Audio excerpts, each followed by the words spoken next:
حضرت موسیٰ علیہ السلام کو جب اللہ تعالیٰ نے فرعون کی ہدایت کے لیے اس کے دربار میں بھیجا تو دو معجزات آپ علیہ السلام کو عطا فرما کر بھیجا، ایک عصا، دوسرا ید بیضاء یعنی روشن ہاتھ۔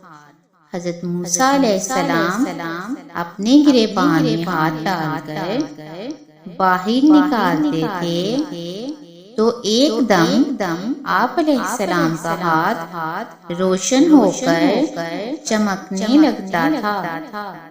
پھر جب آپ علیہ السلام اپنا ہاتھ گریبان میں ڈال دیتے تو وہ اپنی اصلی حالت میں ہو جایا کرتا تھا۔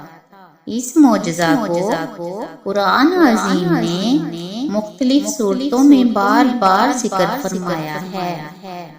چنانچہ سورہ طٰہٰ میں ارشاد فرمایا کہ ترجمہ، اور اے موسیٰ اپنا ہاتھ اپنے بازو سے ملاؤ تو خوب سفید نکلے گا بغیر کسی مرض کے۔